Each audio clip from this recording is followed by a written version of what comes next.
December 28th, Saturday, Feast of the Holy Innocents. Mathew 2:13-18. Children forcibly deported in Ukraine. Boys and girls killed in Israel and Palestine. Girls raped in Western Sudan.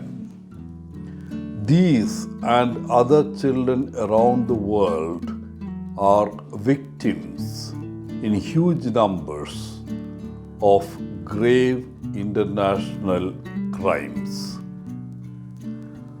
Worldwide, during wartime, children are killed, tortured, wrongfully detained, sexually assaulted, abducted, and forced into national armies and armed groups.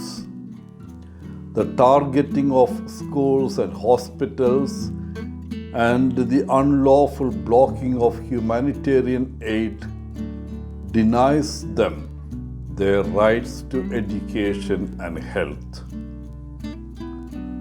History records many evil men.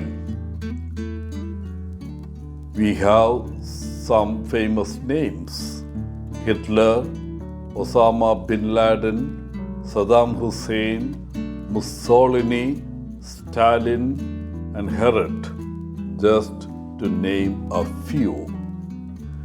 All of these men were mass murderers.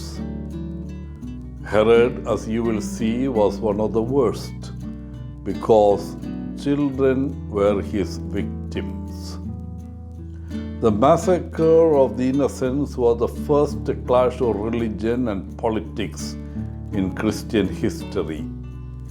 Herod made the mistake of thinking that Jesus the King was a threat to his kingdom. In 37 BC, the Roman Senate appointed Herod king of the Jews. Herod's rule of 33 years was a turbulent one. He was an extremely jealous ruler, and his paranoia was legendary. One of his 10 wives had a brother who was the high priest. Herod felt threatened by this brother-in-law of his, so he murdered him.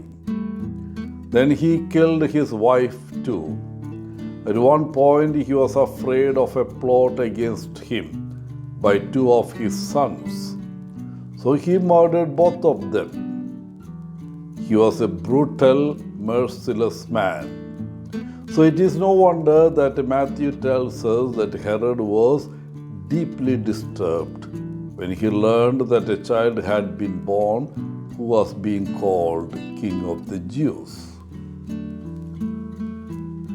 The angel instructed Joseph to take Jesus and Mary to Egypt.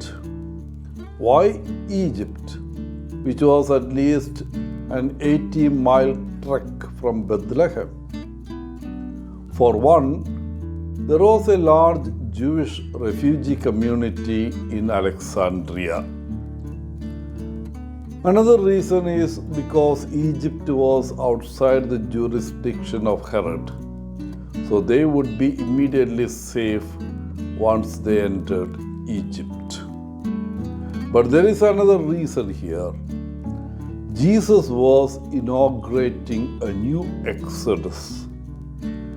That Joseph had to take his family and flee to Egypt was about much more than just running away from Herod.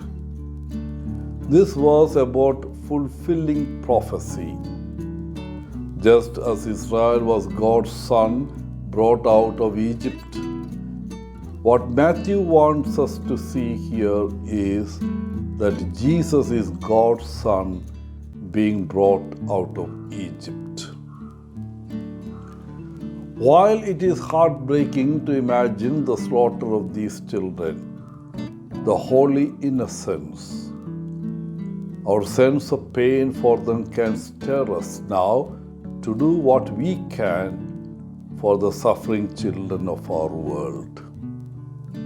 In this way, the hideous suffering of the innocents becomes an occasion of grace 2000 years on. Wishing you a good day, Father Paul, CSSR from Kerala.